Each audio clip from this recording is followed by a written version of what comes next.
উসমান তারিকের বলে আউট হওয়ার পর ক্যামেরন গ্রিন তাকে নিয়ে মিমিক্রি করে দেখিয়েছেন সে নাকি চাকিং বল করে এবং আন্তর্জাতিক ক্রিকেটে তাকে নিষিদ্ধ করার দাবিও তুলেছেন ক্যামেরন গ্রিন।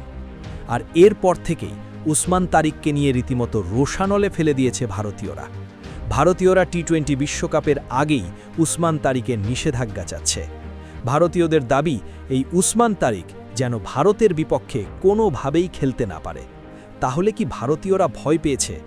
আইসিসি বা আইনের চোখে এই বোলিং বৈধ, কেননা এর আগেও বহুবার উসমান তারিককে নিয়ে কথা উঠেছিল।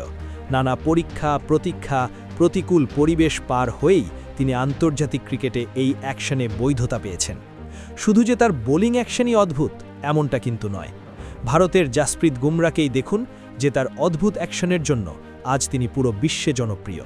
পুরো বিশ্বের নাম্বার 1 বলার তার অদ্ভুত অ্যাকশনের জন্য। বুমরার কথা না হয় বাদ দিলাম, তাদের স্পিনারের কথা বলি। মনস তৈয়ারি কী ছিল, তিনি কেমন বোলিং করতেন, ওগুলো কোনো সমস্যা নয়।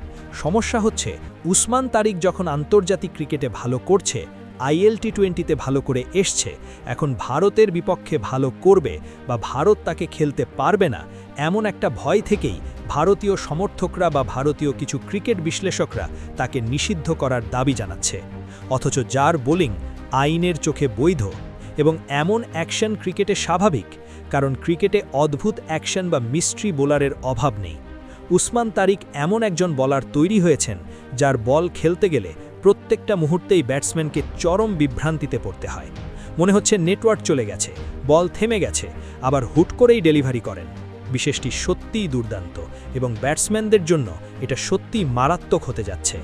শুধু এখানেই শেষ নয়, খেলা শেষে উসমান তারিক ক্যামেরন গ্রিনকে জবাবও দিয়েছেন। নিজের ইনস্টাগ্রাম স্টোরিতে শেয়ার করেছেন একটা স্টোরি, যেখানে তিনি একটা ছবি শেয়ার করেছেন যেখানে লেখা ছিল আফটার গেটিং আউট, অর্থাৎ আউট হওয়ার পর ক্যামেরন গ্রিন ঠিক এমন ব্যবহার করছেন যে ব্যবহারটা করছেন একজন ছেলে মানুষের মতো।